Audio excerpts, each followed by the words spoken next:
আমি ঘুমাতে যাচ্ছিলাম, কিন্তু আর শান্তি হলো না। আমার আম্মুর আরামের ঘুম হারাম করার জন্য আমার কানের সামনে এসে ঘ্যান ঘ্যান করেই যাচ্ছে। ইচ্ছে করছিল না উঠতে, তারপরও অনিচ্ছাকৃতভাবেই উঠলাম। ঘুম থেকে উঠে ঘুম ঘুম চোখে আম্মুর দিকে তাকিয়ে বলে উঠলাম, কি হয়েছে আম্মু? তুমি এমন করছো কেন? দেখছো না তোমার এই ছেলে ঘুমাচ্ছে, তাই বলে কি তুমি এইভাবে করবে বলো? লাট সাহেব ঘড়ির দিকে তাকিয়ে দেখেন এখন কয়টা বাজে। প্রায় বেলা একটা বাজতে শুরু করেছি। আপনি তো আজকে ভার্সিটিতে যাননি, বুঝতে পারলাম, কিন্তু বাসায় একটুও বাজার নেই। আপনি গিয়ে যদি বাজার করে আসতেন তাহলে আমি উদ্ধার হতাম। আরে আম্মু, বাসায় বাজার করতে গেলে যত সব বিপদ আমার উপরেই পড়ে। তুমি বলো বাজারের টাকা নাকি আমি মেরে দেই। একটু ভাব মেরেই কথাটা বললাম। আসলে বাজারের টাকা তো বেশিরভাগই আমার পকেটে ঢোকে। যা সত্যি কথা তাই তো বললাম, এখানে মিথ্যার কি আছে? তুই তো বাজারের টাকা মারিস। আচ্ছা বাদ দে, এত কথা তোর সাথে বলতে পারবো না। তুই কি যাবি নাকি আমি ওই রহিমকে পাঠাবো? আরে না না আম্মু, কি বলছো? তুমিও না যত সব পারো। আমি তোমাকে একবারও বলেছি আমি যাব না? আরে এই তো সুযোগ। এখন যদি আমি কিছু টাকা মারি তাহলে কি আমরা সবাই মিলে একটু পার্টি করতে পারবো। আজকে আরও প্ল্যান ছিল, আমরা সবাই মিলে বারবিকিউ করব। মনের মধ্যে যদি শয়তান থাকে সবগুলো ফেলে দে। এখন আর এসব কিছু চিন্তা করিস না। না চিন্তা করে সোজা বাজারে যা। আমি বেশ বুঝতে পারছি টাকা মারার ধান্দা, তাই তো? না আম্মু, না। তুমি এটা আমাকে বলতে পারলে? আমি বিশ্বাস করি না আম্মু। আমি তোমার টাকা মারবো? তুমি আমার মা, আর আমি তোমার ছেলে। আমি তোমার টাকা কি করে মারতে পারি বলো? তোমার টাকা মানে আমার টাকা, আর আমার টাকা মানে আমার টাকা। কথাটা বলতেই আম্মু রেগে বলে ওঠে, তাই না? এই আমার ঝাড়ুটা কোথায় গিয়েছে একটু দে তো, পরে আমি দেখাই দিচ্ছি কার টাকা আর কিসের টাকা। আম্মুর কাছ থেকে টাকার ব্যাগটা নিয়ে দৌড়ে আমি বাসা থেকে বের হয়ে গেলাম। বাসা থেকে বের হওয়ার একটাই উদ্দেশ্য, বাসার বাজার কিছু আনা লাগবে। বাজারের লিস্টার দিকে ভালো করে তাকিয়ে দেখি, ওরে বাবা, এত কিছু! মনে হচ্ছে বাসায় মেহমান আসবে। তাতে আমার কি? মেহমান আসুক আর যাই আসুক, আমার দরকার টাকা মারা, তাছাড়া অন্য আর কিছুই না। ফোনটা বেজে ওঠে। ফোনে দেখি আমার সেই পুরনো বান্ধবী কল করেছে। ফোনটা রিসিভ করলাম হাসি মুখে। ফোনে তখনই আমার ওপার থেকে বান্ধবী বলে ওঠে, কি রে, কেমন আছিস? আর আমাদের জামাইবাবু কেমন আছে? আমার মেয়ে তো দেশে এসেছে, 4 হাত এক করে দেব। তুই কি ভাবছিস? আমিও চিন্তা করছি, বাড়ির মধ্যেই আমার একা থাকতে ভালো লাগে না। আর বিয়েটা দিয়ে দিলে তোর মেয়েটা আসলে আমার একটু ভালো লাগবে। এত বড় বাসায় একা থাকতে ইচ্ছে করে না আর। আমার তো খুব কষ্ট হয় বল। আমি যদি মেয়েটাকে তোর কাছে পাঠিয়ে দিই, এতদিন পর মেয়েটা অস্ট্রেলিয়া থেকে আমার বাসায় আসছে, আর তোর বাড়িতে চলে যাবে, আমার কি কষ্ট লাগবে না? প্রত্যেকটা মেয়েকে তার স্বামীর বাড়িতে যেতে হবে, এটাই যে আল্লাহ তাআলা সবার কপালে রেখে দিয়েছেন। আর মেয়েদের ভাগ্যটা এমনই যে তারা অর্ধেক ভালোবাসা পায় তার বাপের বাড়িতে, আর বাকি অর্ধেক পায় স্বামীর বাড়িতে, যদি স্বামীর সব কিছুই ভালো থাকে। তাহলে তোরা কবে আসছিস আমাদের এখানে? আসবো, বুঝতে পেরেছি। আর শুনেছি তোর নাকি বড় মেয়ের বিয়ে ঠিক হয়েছে। ছেলে নাকি অন্য একটা ভালো ব্যবসা করে, আর ছেলেটা নাকি দেখতে তেমন ভালো না। রুমের বিয়েটা তোর ছেলের সাথে আমি ঠিক করেছি। তার জন্য রাগ করে ওর বাবা নিজে পছন্দ করে নিজের বন্ধুর ছেলের সাথে বিয়ে ঠিক করেছে। আমি আর কিছু বলিনি। বড় মেয়ে একেবারে বায়া সন্তান নয়, সে সব সময় আমাদের কথা শোনে না। ওর কথা কি আর বলবো, একটু রাগী, কিন্তু মনটা ভীষণ ভালো। তাহলে কি শ্রাবণী আর নীলা ওরা দুজনেই কি আসতেছে আমাদের বাড়িতে? তুই কি ওদেরকে পাঠিয়েছিস এখনো? হ্যাঁ রে বাবা, বিয়ের কার্ড নিয়ে ওরা দুজন তোদের বাড়িতে যাচ্ছে। তোর এত চিন্তা করা লাগবে না, ওরা পৌঁছে যাবে দুপুরের মধ্যে। আচ্ছা ঠিক আছে, তাহলে আমি কলটা রাখলাম। সুন্দর করে তেমন রেডি হয়নি, একটা লুঙ্গি পরে বাজারে যাচ্ছি আর গান গাচ্ছি, ফাইটা যায় বুকটা ফাইটা যায়, বন্ধু যখন বলয়া আমার বাড়ির সামনে দিয়া রঙ্গ কইরা হাইট্টা যায় ফাইট্টা যায় বুকটা ফাইট্টা যায়। শালা, তোর বুক কেন ফাটবে? ফাটলে তোর নুন দুটাই ঘেটে যাক। শালা, বিচির উপর ফাটা পড়তেই পারে না। ঘুরে তাকিয়ে দেখে আমার বন্ধু রাহাত দাঁড়িয়ে কথাটা বলল। তখনই আমি ওর কাছে গিয়ে বললাম, আরে বন্ধু, আমার জানের জান দোস্ত আমার, ওরে আমার আন্ডাকাল, আয় বুকে আয়। দূরে গিয়ে কথা বল, তুই আমার সাথে কথা বলবি না? শালা, তোর জন্যই গতকালকে বাসায় কতগুলো বকা শোনা লাগলো। তোকে কেউ বলেছে শালা আমার বাপের সামনে গিয়ে বলতে যে আঙ্কেল দেখেন আপনার ছেলে ওখানে দাঁড়িয়ে সিগারেট খাচ্ছে? দেখ বন্ধু, আমার মতো দেখ, আমি কত ভালো, আমি কত ভদ্র ছেলে। জীবনে সিগারেট হাতে নিয়ে দেখিনি, সিগারেট কি জিনিস জানি না। সৎ পথে সর্বসুখ আর অসৎ পথে সর্বনাশ। দেখ বন্ধু, ওয়াজের মধ্যে বলেছে যে যে বন্ধু তোমাকে সিগারেট খাওয়ানো শিখিয়েছে, তুমি যতবার সিগারেট খাবে ততবারই ওই বন্ধুর নামের মধ্যে একটা করে গুনহা লেখা হবে। আজকে থেকে বেশি বেশি করে সিগারেট খাবো। না হুজুর না, এখানে দেখবেন পরের লাইনও লেখা আছে, হাম হামের উপর জাম, সিগারেট যদি বন্ধ খায় সেটাও দিতে হবে তার দাম। চুপ শালা, কথা বলবি না তুই। এখন লুচ্ছামি না করে বল কই যাচ্ছিস? দেখছি পরনে লুঙ্গি, হাতে ব্যাগ, যাচ্ছিসটা কোথায়? কোথায় আর যাবো রে বন্ধু, কপালে আছে কি আমার যাওয়ার মতো? তোদের কপালে আছে, আমরা গরিব মানুষ। গরিবের কি যাওয়ার কোনো পথ আছে বলো? গরিব মানুষের কোনো যাওয়ার পথই নেই। ওরে আমার নাটকবাজ, নাটক সবার সাথে করতে পারি, আমার সাথে নাটক করা লাগবে না। হাতে বাজারের ব্যাগ নিয়ে কোথায় যাচ্ছিস সেটা বল। সেটা তো আমি ভালো করে জানি, সবার সাথে করা গেলেও তোর সাথে করা যাবে না। আসলে বাজারে যাচ্ছিলাম, আম্মু কিছু বাজার করার জন্য পাঠিয়েছে, তাই আর কি। তোর তো আবার টাকা মারা লাগবে, টাকা না মারা ছাড়া তো তোর আবার পেটের ভাত হজম হয় না, তাই শুনতে চাই। বন্ধু, এটা তুই আমাকে বলতে পারলি? বন্ধু, তোর মুখে এই কথাটা আমি আশা করিনি, তুই এটা কি করে বলতে পারলি? আমার তো যেন এখনই কষ্ট হচ্ছে বন্ধু, খুব কষ্ট হচ্ছে। এটা কি করে বললি আমি টাকা মারবো? না বন্ধু না, তুই তো দেখছি আমার সাথে বেইমানি করে ফেললি। বন্ধু হয়ে বন্ধুর বুকে ছুরি মারলি, আঘাত করলি। তুই তো বন্ধু না, বন্ধুর নামে শত্রু। ওরে শালা নাটকবাজ, নাটক করা বন্ধ করতে তুই। আরে না, এমনি বাজার করব, টাকা মারবো কেন? আমি ভালো ছেলে না? তুমি কত ভালো ছেলে আমি জানি। শেষ করে সন্ধ্যায় দেখা করছি, বারবিকিউ করবো ভাবছি। কথাটা বলে রাহাত চলে যায়। আমি বাজারগুলো করে বাসায় ফিরছি। তখনই দেখলাম আমাদের বাড়ির সামনে একটা গাড়ি দাঁড়িয়ে আছে, কিন্তু গাড়িটা ভিতরে প্রবেশ করছে না। আসলে গলিটা ছোট, তাই ভিতরে ঢুকছে না, বাইরেই রাখতে হবে। তখনই দেখলাম গাড়ি থেকে দুটো সুন্দরী মেয়ে নেমে আসে। সব থেকে একটা সুন্দরী মেয়ে, যে কিনা একটু ওর থেকে উঁচু, লম্বা, দেখতে ফর্সা, সেম যেন ক্যাটরিনা দাঁড়িয়ে আছে। মেয়েটিকে দেখি তো ক্রাশ খেলাম। এত সুন্দরী মেয়ে মনে হয় আমি আমাদের এলাকায় দুটো খুঁজে পাইনি, কিন্তু এত সুন্দরী পরীর মতো মেয়েটাকে এখানে কি করছে? আপু, আমি এখন কিভাবে যাব বুঝতে পারছি না। এখান দিয়ে দেখ কত নোংরা, এভাবে যাওয়া যায় নাকি? এভাবে এখানে কিভাবে থাকে বুঝতে পারি না। আর নাকি বিয়ের কার্ডটা দিতে হবে, তাও আবার বেস্ট ফ্রেন্ডকে। এভাবে কথা বলে না শ্রাবণী, এটা আম্মুর বেস্ট ফ্রেন্ডের বাসা। কেউ কি এভাবে কথা বলে? আর এটা তোমার শ্বশুরবাড়িও হতে চলেছে, তাই এভাবে কথা বলা উচিত না। আপু, তোমার কি মনে হয় আমি এখানে বিয়ে করব? ছি, এই খ্যাতমার্কা এখানে। এমন করে বলছো কেন শ্রাবণী? এটা কিন্তু তোমার শ্বশুরবাড়ি, আর আম্মু তোমার এখানেই বিয়ে ঠিক করেছে। তোমার এখানেই বিয়ে হবে, অন্য কোথাও না। তখনই আমি মেয়েগুলোর সামনে গেলাম। মেয়েগুলোর সামনে গিয়ে বলে উঠলাম, আপনারা এখানে কাকে চাচ্ছেন? আসলে ভাইয়া, এটা কি রোহানা আন্টির বাসা না? নিজের ক্রাশের মুখে ভাইয়া শুনে তো আমার বুকটা চিনচিন করে ব্যথা করতে লাগলো।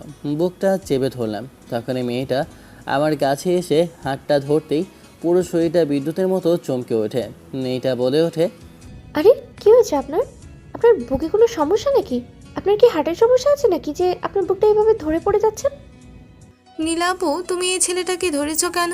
একটা খ্যাত, দেখো কেমন লুঙ্গি পরে দাঁড়িয়ে আছে। আমার তো এখনই ঘৃণা পাচ্ছে। এভাবে মানুষকে অপমান করতে নেই। তারা হয়তো বা শহরে থাকে না, গ্রামে থাকে। আমরা শহরে থাকি, তাই মানুষকে এভাবে বলতে নেই। বুঝতে পারলাম ওই মেয়েটার নাম শ্রাবণী। আর এই মেয়েটার নাম নীলা। মেয়েটা ভালো, খুবই ভদ্র, কিন্তু সামনে তার ছোট বোন একদমই ফাজিল আর অসভ্য। আমাকে এমন কথা বলায় আমি রেগে মেয়েটার উদ্দেশ্যে বলে উঠলাম, এই মেয়ে, তোকে তো দেখতে একটা বানরের মতো লাগে। ফাজিল একটা মেয়ে, কথাবার্তা এমন অসভ্যদের মতো কেন? এই ফাজিল ছেলে, এসব কি বলছিস তুই? আমাকে অসভ্য বলেছিস? ফাজিল খ্যাত মার্কা একটা। উরি বাবারে, কোথা থেকে আসলো! একবারে মনে হয় যেন শেওড়া গাছের পেতনি, বাসা থেকে ডাইরেক্ট চলে এসে পড়েছে। দেখো আপু, এই ছেলেটা আমাকে অপমান করছে। আমাদের ঝগড়ার মধ্যে তখনই আম্মু বাসা থেকে বের হয়ে আসে। আম্মুকে দেখে পা ধরে সালাম করে সামনের ভদ্র মেয়েটা, অভদ্র শয়তান ফাজিল মেয়েটা দাঁড়িয়ে আছে। তখনই দেখলাম ওই মেয়েটাকে দেখে জড়িয়ে ধরলো আম্মু। ওরাও জড়িয়ে ধরলো আম্মুকে। মেয়েটা তখনই আম্মুকে বলে ওঠে, আরে শ্রাবণী আর নীলা, তোমরা দুজন কখন এসেছো? আর এখানে দাঁড়িয়ে আছো কেন? এখানে এত ঝগড়া কিসের বুঝলাম না, এত শব্দ কিসের? দেখো না, এই ফাজিল খ্যাতমার্কা ছেলেটা কোথা থেকে এসে আমাদের সাথে ঝগড়া শুরু করেছে। এ মনে হয় তোমার বাসার কাজের লোক। দেখো, বাজার নিয়ে এসেছে আর এখানে দাঁড়িয়ে আমাদের সাথে ঝগড়া করছে। ওকে এখনই বাসা থেকে বের করে দাও। তখনই আম্মু আমার কানটা চেপে ধরে। এরপর সবার উদ্দেশ্যে বলে, আরে ওকে তুমি চিনলে না?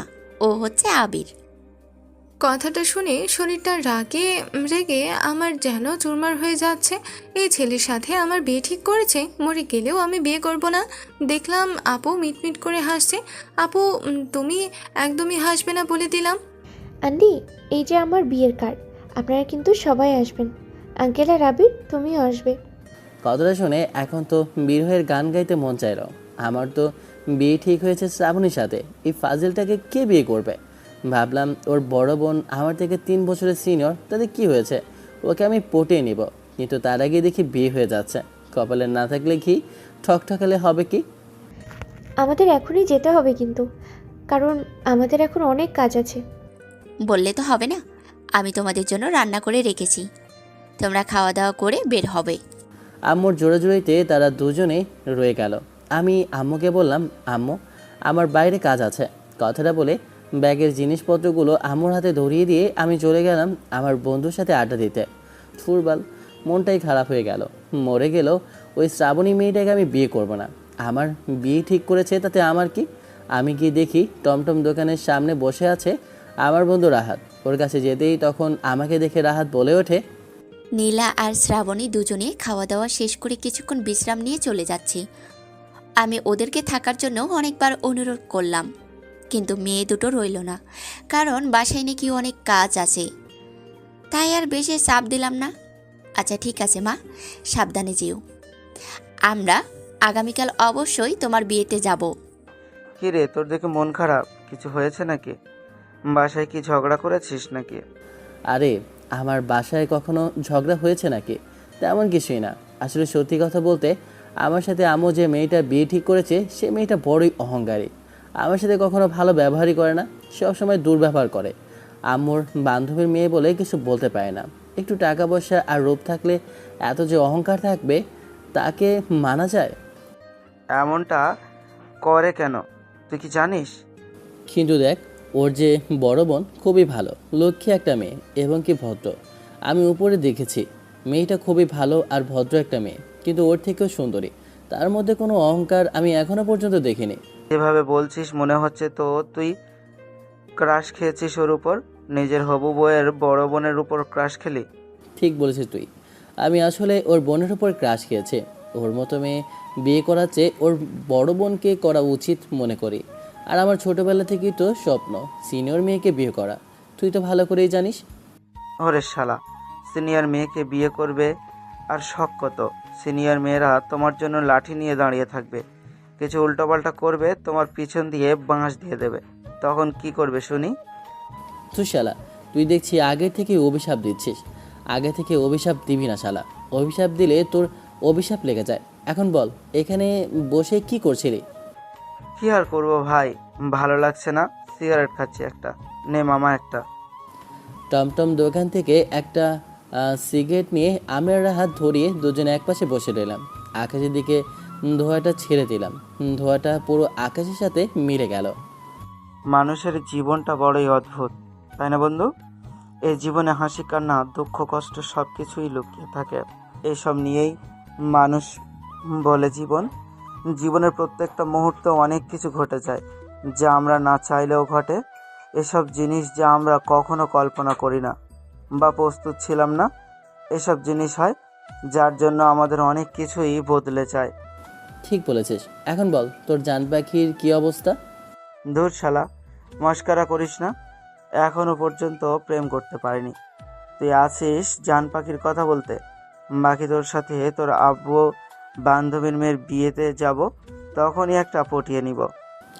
ওই শালা, তুমি তাহলে এটা প্ল্যান করেছো? কথা বলতে বলতে সন্ধ্যা হয়ে যায়, তখনই ফোনটা বেজে ওঠে। ফোন স্ক্রিনে তাকিয়ে দেখি আব্বু কল করেছে। ফোনটা রিসিভ করলাম। আবি, কোথায় তুমি? এখনই বাসায় আসো। তুমি বাইরে কি করছো? তুমি এখনো বাসায় আসছো না? সন্ধ্যা হয়ে গিয়েছে, বাসার ভিতরে চলে আসো। ঠিক আছে আব্বু, আসতেছি। কথাটা বলে কলটা কেটে দিয়ে আমি বাসার উদ্দেশ্যে রওনা দিতে লাগলাম, আর রাহাতকে বিদায় জানিয়ে ওখান থেকে চলে গেলাম। আপনাদেরকে তো আমার পরিচয়টাই দিলাম না। আমি আবির, পরিবারের একমাত্র সন্তান। আমার বাবা একটা সরকারি জব করে, আর আমি এবার ইন্টার শেষ করলাম।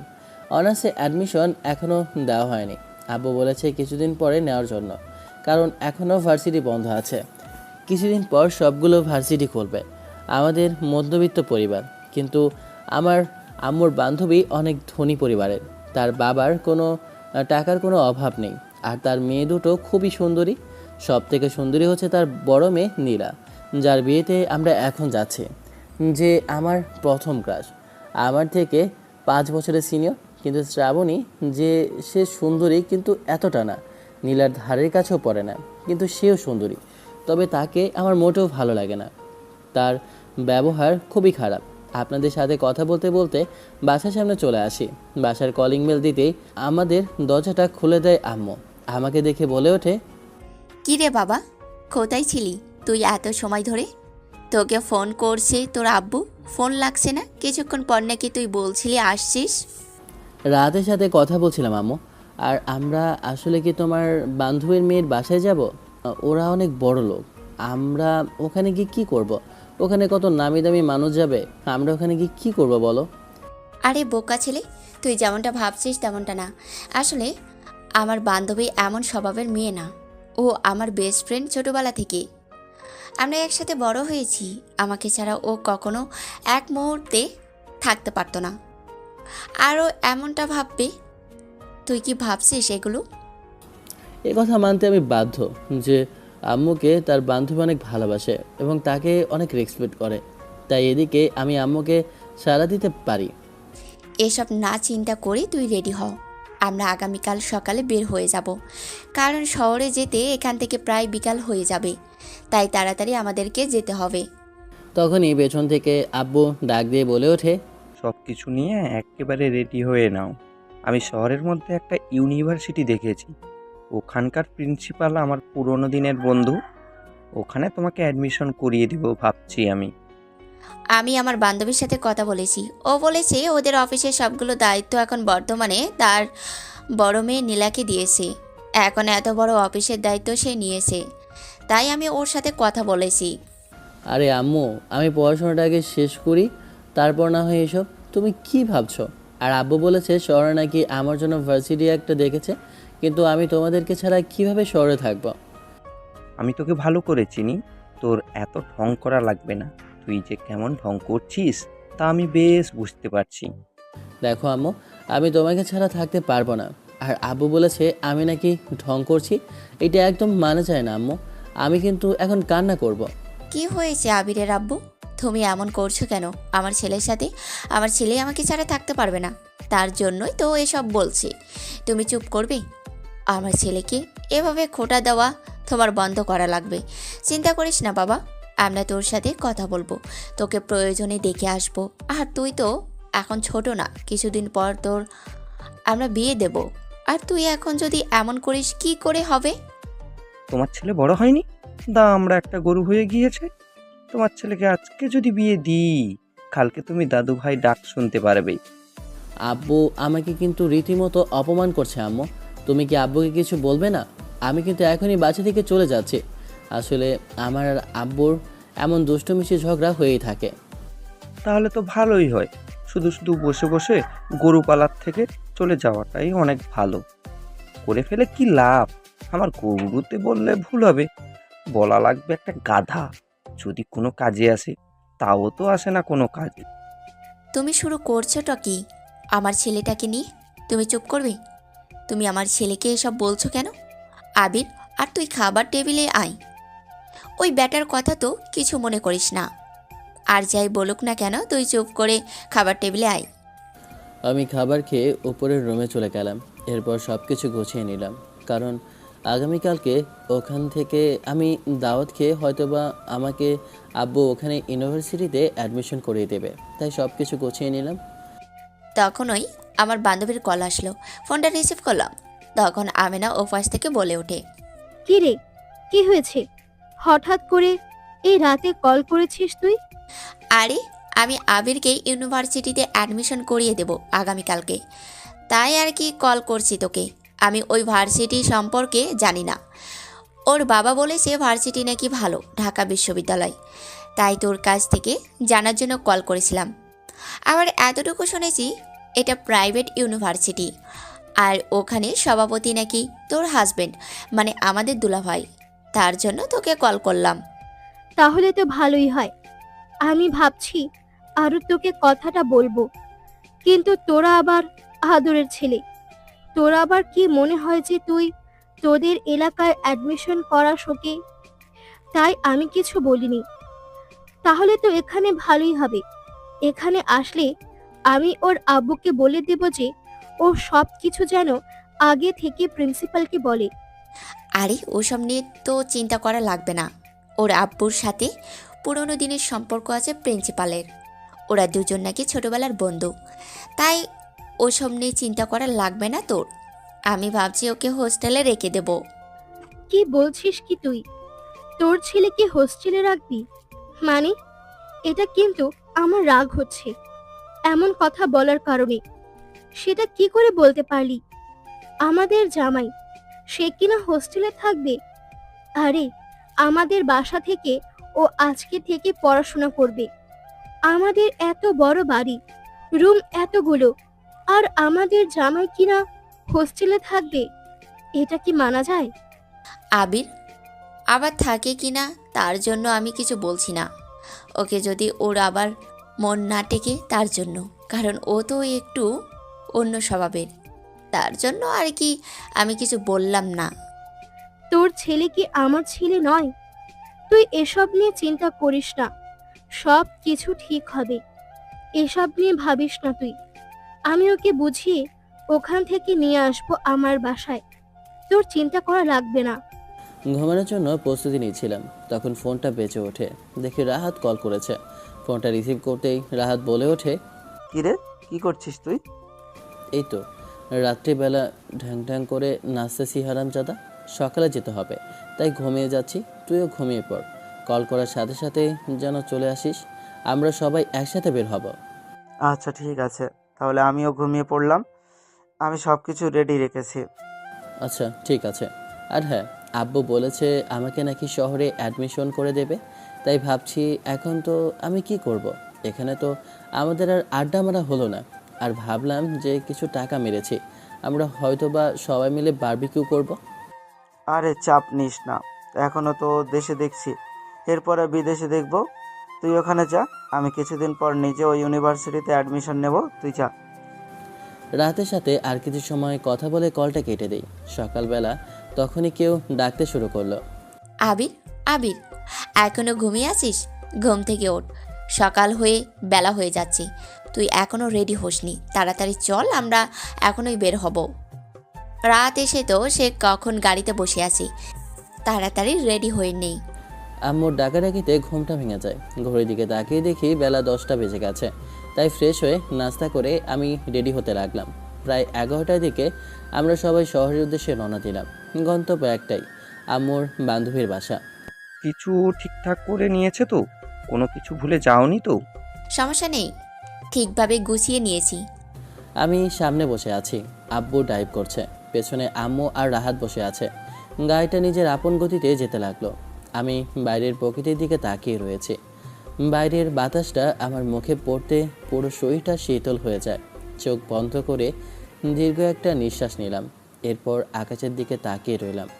প্রায় দীর্ঘ 5 ঘন্টা পর আমরা একটা অনেক বড় বাসার সামনে এসে পৌঁছালাম। বাসাটা অনেক সুন্দর করে সাজানো। দেখলাম অনেকেই বাসার ভিতরে প্রবেশ করছে, আবার আসা যাওয়া করছে। বাড়িটা দেখে মনে হচ্ছে খুবই রাজকীয় বাসা। অবশ্য এই বাসাগুলো সবসময় আমি টিভি সিনেমার মধ্যেই দেখেছি, বাস্তবে না। এত ধনী পরিবারের বান্ধবী হবে আমার মায়ের, আমি ভাবতেও পারিনি। তখনই দেখলাম যে অনেকে বের হয়ে কে কী জানি বলছে। তার মধ্যে থেকে একজন বৃদ্ধ লোক আর একজন বৃদ্ধ মহিলা আম্মুর বয়সী বসে কী জানি ভাবছে আর চিন্তা করছে। আমরা সবাই গাড়ি থেকে নামলাম। আম্মু গাড়ি থেকে নামতেই সবার ভিড়ের মাঝখান থেকে একজন বৃদ্ধ মহিলা আম্মুকে দেখে জড়িয়ে ধরে কান্না করতে লাগলো আর বলে ওঠে, আমার সব কিছু শেষ হয়ে যাচ্ছে। কি করব আমি কিচ্ছু বুঝতে পারছি না। আমেনা, তুই কান্না করছিস কেন? তুই আমাকে খুলে বল, হয়েছেটা কি? এভাবে কান্না করছিস কেন? সবাই এভাবে জড়ো হয়ে রয়েছে কেন? দেখছি একজন এক এক কথা বলছে, এসবের মানে কি? তোকে আমি সব খুলে বলছি। কাজের লোকেরা আমাকে আর রাহাতকে একটা রুমে নিয়ে যায়। আব্বু দেখলাম একজন বৃদ্ধ লোকের সাথে কথা বলছে। এটা মনে হয় আম্মুর বান্ধবীর হাজবেন্ড। কি হয়েছে কিছুই তো বুঝলাম না। বিয়ে বাড়িতে হাসি খুশি থাকবে, তাহলে কান্নার সুর কেন তাদের মধ্যে বুঝলাম না। চিন্তার ছাপ ওদের কপালের মধ্যে স্পষ্ট বুঝতে পারলাম। আমরা দুজন একটা রুমে বসে আছি। তখন রাহাত বলে ওঠে, কিরে কি হয়েছে যে এত হাসি খুশি? ব্যাপারটা নিস্তব্ধ, কিন্তু দেখলাম অনেক সুন্দরী মেয়ে এসেছে বিয়েতে। তো শালা আমি চিন্তা করছি যে কি হলোটা কি যে আমেনা আন্টি কান্না করছে। আমেনা আন্টি আম্মুর বেস্ট ফ্রেন্ড ছোটোবেলা থেকে। একসাথে তারা পড়াশোনা করেছে এবং কি একসাথে বড় হয়েছে, কিন্তু তাদের এমন বন্ধুত্বে এখানে কি এমন ঘটনা হলো তা আম্মুর কাছে বলছে জড়িয়ে ধরে। সেটা আমি নিজেও তো বুঝতে পারছি না। আচ্ছা বাদ দে, যা হবার হয়ে গিয়েছে। এসব আমাদের জেনে লাভ কি? আমরা রাতে বিয়ে খেতে এসেছি। শালা এমন খাওয়া খাওয়াবো যে বাপের নাম ভুলে যাবে। আমিও খুব টেনশনে আছি যে হলোটা কি। মানুষের হঠাৎ করে আনন্দের সময় দুঃখের কারণ তো খুঁজে পাচ্ছি না, বসে এইসব চিন্তা করছি। আরে আপা, আপনি এভাবে কান্না করবেন না। কি হয়েছে আমাদেরকে তো বলবেন, না বললে কিভাবে বুঝবো? আর এখানে কত মানুষ দেখেন যে রয়েছে, অনেকে অনেক কথা বলছি, এসব কিছু বুঝছি না। বিষয়টা এমন না। এখন আমি কি করব কিছু বুঝতে পারছি না। এমন একটা কিছু ঘটনা ঘটে যাবে তা আমি ভাবতে পারিনি। ওর বাবা তো কোথায় মনে হয় জ্ঞান হারিয়ে বসে রয়েছে। এখন কিছু করার নেই। কি করব আমি? এই তুই চুপ করবি? ছোটবেলা থেকে তোর অভ্যাসটা গেল না। তোকে কখন থেকে বলে যাচ্ছি কি হয়েছে সেটা বল। আমার মেয়ের বিয়ে যে ছেলের সাথে ঠিক করা হয়েছিল, সেই ছেলেটা পালিয়ে গিয়েছে অন্য মেয়েকে নিয়ে। কিন্তু এখন বিয়ে বাড়িতে আমার সব মেহমান, কত দেশের মানুষ, শহরের সব থেকে নামি দামি মানুষের সামনে এখন আমি কি করব? মেয়ের বিয়ে যদি ভেঙে যায় তাহলে এই মেয়ে নিয়ে আমি কি করব? আমি কি করব কিছু বুঝে উঠতে পারছি না। এখন মনে হচ্ছে এই মেয়ের এখন গলায় দড়ি দেয়া ছাড়া আর কোনো উপায় নেই। কারণ আমাদের মান সম্মান যদি একবার নষ্ট হয় তাহলে কি করব? বেশি কথা বলবি, একদম একটা থাপ্পড় মারবো। তুই একটু বেশি চিন্তা করিস। তুই চিন্তা করিস কেন? আমার ছেলে আছে না? আমার ছেলের সাথে তোর বড় মেয়ের বিয়ে দেব। তুই এসব নিয়ে চিন্তা করিস না। কিন্তু আমার মেয়ে যে তোর ছেলে থেকে 5 বছরের বড়, ছেলে কি রাজি হবে? এমনি তো ওর সাথে শ্রাবণের বিয়ে ঠিক করেছি। এখন যদি বড় মেয়ের বিয়ে দিই, ও কি রাজি হবে? তুই এসব নিয়ে চিন্তা করিস কেন? রাজি করানোর দায়িত্ব আমার। ও রাজি হবে। ও কখনো আমার কথা ফেলবে না। তুই চিন্তা করিস না। তুই নিজ চিন্তে সব কিছু রেডি কর। আমি ওকে গিয়ে বলছি। আমি আর রাহাত দুজন গল্প করছি, তখনই আম্মু রুমে প্রবেশ করে। আম্মু রুমে এসে তখনই আমার উদ্দেশ্যে বলে ওঠে, আবির, তোর কাছে একটা কথা বলতে চাই। গম্ভীর গলায় আম্মু কথাটা বলল। বুঝলাম না আম্মুর কথার মানেটা। চাপা একটা কণ্ঠে আম্মু কথাটা বলল। তখন আম্মুর সামনে গিয়ে আমি বলে উঠলাম, কি হয়েছে আম্মু, এইভাবে কথা বলছো কেন? তোমার আবার গম্ভীর কথা কেন? কোনো কিছু হয়েছে নাকি? আন্টির কোনো বিপদ হয়েছে? তুমি এইভাবে কথা বলছো? একরকম সেটাই বটে। এখন সব কিছু তোর উপর। তোকে এই কথাটা রাখতেই হবে বাবা। এটা যে আমার মুখের কথা, না হলে তোর আন্টির সামনে আমি মুখ দেখাতে পারবো না। কি হয়েছে সেটা তো বলবে, না বললে বুঝবো কী করে? আগে তো বলো হয়েছেটা কি? এই নে পাঞ্জাবি, শেরওয়ানি এগুলো পরে নি। আজকে মনে কর তোর বিয়ে। এত কথা আমি আর শুনতে চাই না তোর মুখে। না, ও শুনতে চাই না। তুই চুপ করে রেডি হয়নি, আমি কথা দিয়ে ফেলেছি। আমি তো কিছুই বুঝলাম না। এ কথা বলে বের হয়ে গেল আম্মু। রাহাত হা করে তাকিয়ে রইল। সোজা আম্মু বের হয়ে গেল রুম থেকে। তখন রাহাত আমার কাছে এসে বলে ওঠে, কিরে, কিছুই তো বুঝলাম না। আন্টি এসব কি বলে গেল? তোর বিয়ে মানে? বুঝলাম না কিছুই। আজকে তোর বিয়ে করার সাথে এখানে তো আমি শুধু শুনলাম তোর আন্টির বড় মেয়ের বিয়ে, কিন্তু এখন আবার তোর বিয়ে। এখানে হচ্ছেটা কি? কিছুই তো বুঝতে পারছি না। আমিও তো বুঝতেছি না যে হচ্ছেটা কি, কিন্তু আম্মুর কণ্ঠটা এভাবে একেবারে গম্ভীর, জানি স্পষ্ট আমাকে বলে দিয়েছে আমি যেন এখানে না বলার কোনো সুযোগ নেই। হঠাৎ করে আমার বিয়ে? আরে ভাই, মাত্র ইউনিভার্সিটিতে উঠলাম, আমি পড়াশোনা শেষ করব, কিন্তু হঠাৎ করে এত বড় ঘটনা বুঝতে পারছি না। রাহাত বের হয়ে গেল, আমি রেডি হতে লাগলাম, কিন্তু আমি বুঝতেছি না কেন আম্মু বলেছে এখানে হয়তো বা আম্মুর মান সম্মান আছে। তাই আম্মুর মান সম্মানের দিকে তাকিয়ে আমি পাঞ্জাবি পরে রেডি হয়ে নিলাম। কিছুক্ষণ পর দেখলাম যে রাহাত এসে আমার উদ্দেশ্যে বলে ওঠে, ভাই কাম সারছে।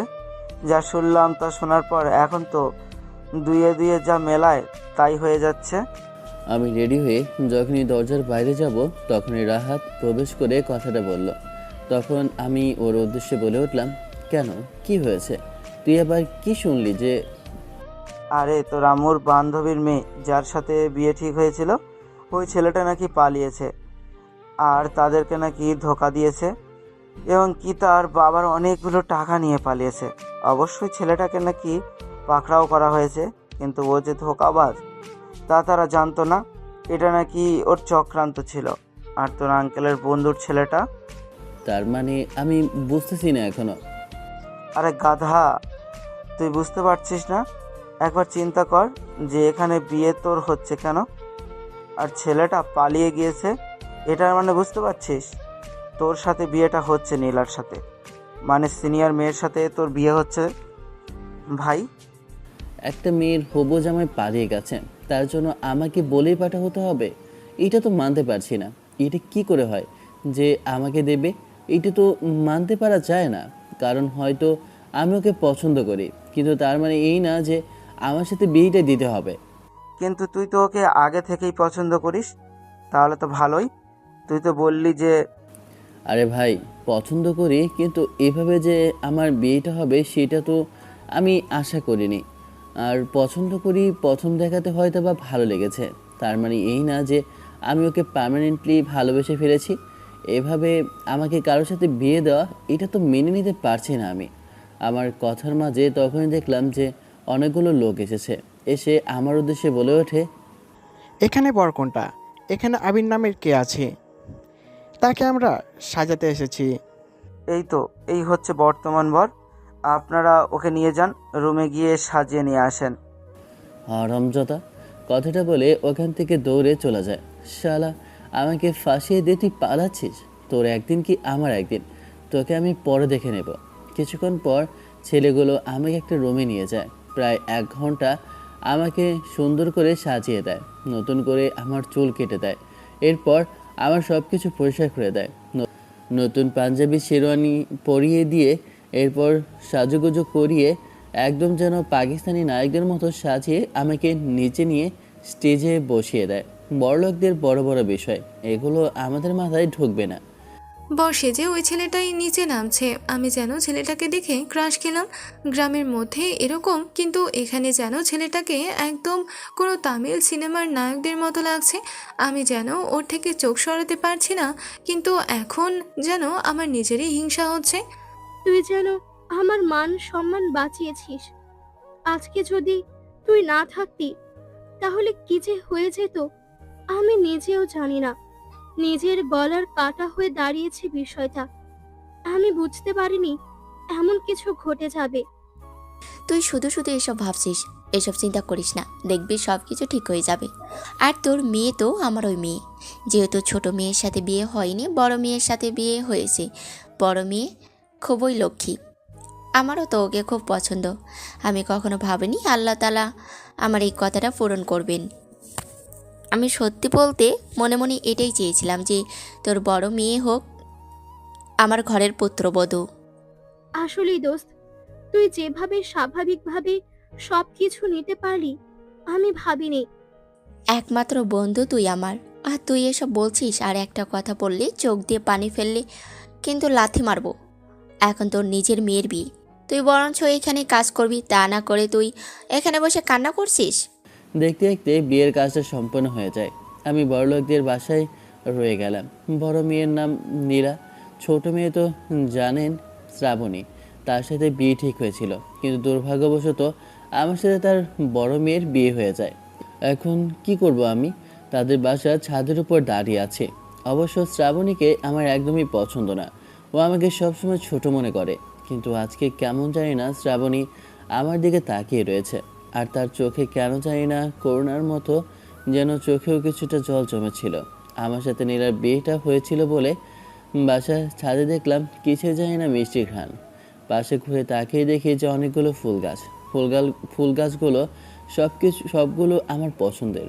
গাছের মধ্যে গোলাপ, অন্য পাশে গাঁদা ফুল, ডানে যেন পুরো ছাদটা মোমো করছিল।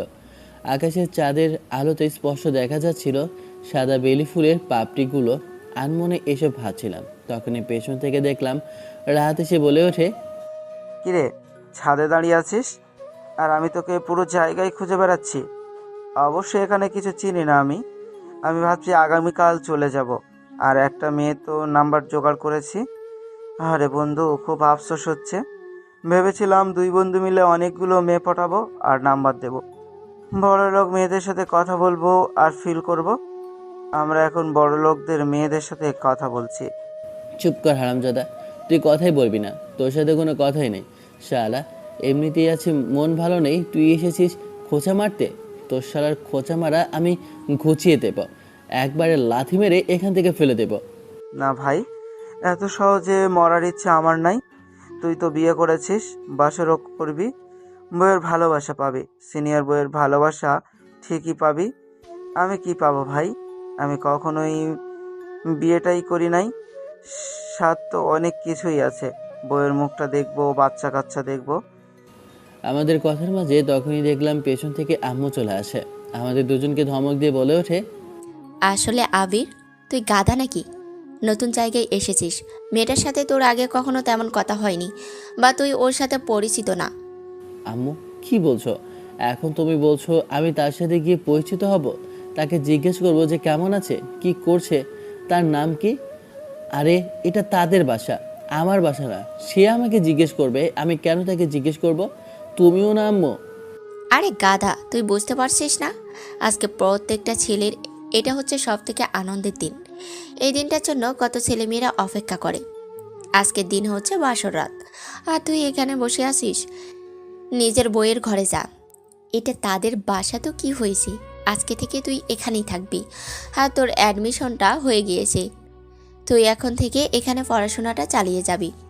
আমার অনেক শখ যে তড়িঘড়ি করে আমাকে বিয়েটা দিয়ে দিয়েছো, এরপর এখন বলছো আমি এখান থেকে পড়াশোনাটা করতাম। বলবো আমি কিছুই বুঝতে পারছি না, তুমি এসব কি শুরু করলে? আমি যা বলছি তোর ভালোর জন্যই, আর এটাই আমার শেষ কথা। আমি বেশি কিছু বলতে পারবো না তোকে, এটাই আমার একদম চূড়ান্ত সিদ্ধান্ত। আম্মু কথাটা বলে চলে যায়। আমি আর কি করব? আমি নিচে গিয়ে নীলার রুমের সামনে দাঁড়িয়ে রইলাম। বুকটা কেমন জানি না ধকধক করছে, কিন্তু ভিতরে প্রবেশ করার মতো সাহসটা পাচ্ছিলাম না। প্রায় দীর্ঘ 5 মিনিট পর সাহস জুগিয়ে আমি ভিতরে প্রবেশ করলাম। মেয়েটা সালাম দিতে আসতেই আমি মেয়েটার উদ্দেশ্যে বলে উঠলাম, সালাম করার প্রয়োজন নেই, আমি আপনাকে স্ত্রী হিসেবে মানতে পারবো না, তাই দয়া করে আপনি কখনো স্বামীর অধিকার ফলাতে আমার কাছে আসবেন না। কথাটা বলা মাত্র মেয়েটা ঘুমটা উঠিয়ে গলাটা চেপে ধরে রাগে সরে বলে ওঠে, তাহলে তুমি আমাকে বিয়ে করেছিলে কেন? আমি কি ইচ্ছাকৃতভাবে তোমাকে বিয়ে করেছি নাকি? আমার মা জোর করে আমাকে তোমার সাথে বিয়ে দিয়েছে। আমি এখনো ছোট মানুষ, আমি এগুলো কিছুই বুঝি না। আমার আম্মু তো আমাকে জোর করে তোমার সাথে বিয়েটা দিয়েছে। আমি তো বিয়ে করতে চাইনি। বিয়ে যেহেতু হয়ে গেছে তোমার সাথে আমার, আমি তোমার স্ত্রী, তাই তুমি সবসময় আমার কথা শুনবে। যদি আমার কথা না শোনো তাহলে কিন্তু একেবারে পা ভেঙে বাসার মধ্যে রেখে দেবো। কথাটা শোনা মাত্রই আমার যেন গলা শুকিয়ে আসতে লাগলো, যেন এখনই পানি পিপাসা শুরু হয়ে গিয়েছে। এমন ভয়ঙ্কর রূপ আমি আর দেখিনি। আমি ভেবেছিলাম ভদ্রতার পেছনে এত বড় একটা ভয়ঙ্কর রূপ লুকিয়ে আছে, তা তো আমি আগে খেয়াল করিনি। মাগো, তুমি তোমার ছেলেকে কোন নরকে ফেলে রেখেছো? আমার তো এখনই ভয় লাগছে। কি হলো, কি ভাবছো? আপনি আমার সাথে এরকম করছেন কেন? আমার খুব ভয় লাগছে। এটা দ্বিতীয়বার বলতে পারবে না। নিজের স্ত্রীকে কেউ আপনি করে বলে? তুমি আমাকে তুমি করে বলবে, এটাই আমার শেষ কথা। এর থেকে আর বেশি আমি বলতে পারবো না। হ্যাঁ, জীবনে আমার বাবা আমার গায়ে হাত তোলেনি, আর তুমি কি না আমাকে মেরেছো? আমার এখন কষ্টে কান্না পাচ্ছে। আম্মু, আমাকে কার সাথে বিয়ে দিয়েছো? এমন একটা দজ্জালের সাথে আমাকে বিয়ে দিয়েছো যে কি বলবো। তখন মেয়েটা আবার বলে ওঠে, এই চুপ করবে, না হলে কিন্তু আরেকটা থাপ্পড় দেবো। তোমার বাবা মা তোমাকে শিক্ষা দিতে পারেনি, তাই আমি নিজেই শিক্ষা দিচ্ছি। বেশি কথা বললে কিন্তু 2-4টা থাপ্পড় আবারও গালের মধ্যে লেগে যাবে। আমি আর কিছু বললাম না, চুপ করে রইলাম। আমি গালে হাত দিয়ে বিছানা থেকে বালিশটা নিয়ে সোফায় ঘুমানোর জন্য যাব, ঠিক তখনই আবার হাতটা ধরে মেয়েটা বলল, বালিশটা নিয়ে কোথায় যাচ্ছ? কেন? সোফায় ঘুমানোর জন্য। এত বড় একটা খাট, তাতে তুমি সোফায় ঘুমাবে কেন? আমরা তো খাটেই ঘুমাবো। আমি আপনার সাথে কেন ঘুমাবো? আপনি একটা মেয়ে, আমি একটা ছেলে, তাই আপনি ওখানে ঘুমাবেন, আমি এখানে ঘুমাবো, এটাই তো। তুমি কি আসলেই বাচ্চা? আমরা স্বামী স্ত্রী, তাই আমরা একসাথে ঘুমাবো। তুমি কেন ওখানে ঘুমাবে? আমি কি আপনাকে স্ত্রী হিসেবে মানি নাকি যে আপনি বললেই আমি ওখানে ঘুমাবো? আপনি খাটে ঘুমান, আমি নিচে ঘুমাবো। মেয়েটা আমার হাতটা ধরে এরপর আমার দিকে রাগি চোখে তাকাতেই আমার জন্য পুরো পৃথিবীটাই উল্টে যায়। তখন মেয়েটা আমার দিকে তাকিয়ে বলে ওঠে, তুমি আমার থেকে মাত্র 5 বছরের জুনিয়র, তাতে কি হয়েছে? আমি সব কিছু মেনে নিয়েছি, তুমিও মেনে নাও। আর এখন থেকে যদি আমার কথা ছাড়া বা অন্য কিছু করো বা আমার অবাধ্য হও, তাহলে তোমার খবর আছে। তোমার মোবাইল ফোনটা দাও তো। আমি তো বিছানার মধ্যে বালিশটা রেখে শুয়ে পড়লাম। তখনই মেয়েটা আমার কাছ থেকে মোবাইলটা চাইলো, কিন্তু কেন বুঝলাম না। ওর কাছে এত দামি ফোন, আমার তো সস্তা একটা অ্যান্ড্রয়েড ফোন, কেন চাচ্ছে বুঝতেছি না। আবারও আমার উদ্দেশ্যে বলে ওঠে, কি হলো, এভাবে হ্যাবলাকান্তের মতো তাকিয়ে আছো কেন? মোবাইলটা চাচ্ছি, মোবাইলটা দাও। না মানে মোবাইলটা মোবাইলটা দিয়ে কি হবে? মোবাইল দিয়ে কি করবেন আপনি? মোবাইল দিয়ে যা ইচ্ছে তাই করবো, দিতে বলেছি, দাও। এক প্রকার জোরাজুরি করে আমার থেকে মোবাইলটা নিল। ফোনটা নিয়ে কি জানি বসে বসে চ্যাট করতে লাগলো, বুঝতেছি না। দেখলাম মোবাইলটা দেখছে আর কেমন জানি না ওর মাথা গরম হয়ে যাচ্ছে। তখনই হঠাৎ করে মোবাইলটা একটা আছাড় মেরে ভেঙে ফেলে। এরপর শার্টের কলারটা চেপে ধরে বলে ওঠে, আল্লাহ গো, আমার এত স্বাদের ফোনটা নিজের টাকা জমিয়ে কিনেছিলাম, ভেঙে ফেললো। এই, তোর এই ফোনের মধ্যে এতগুলো মেয়ে কোথা থেকে আসলো? আর তুই মেয়েদের সাথে কিসের কথা বলিস? তোকে মেয়েরা কেন মেসেজ করে? তোর সমস্যা কি? ফোনের মধ্যে এসব কেন?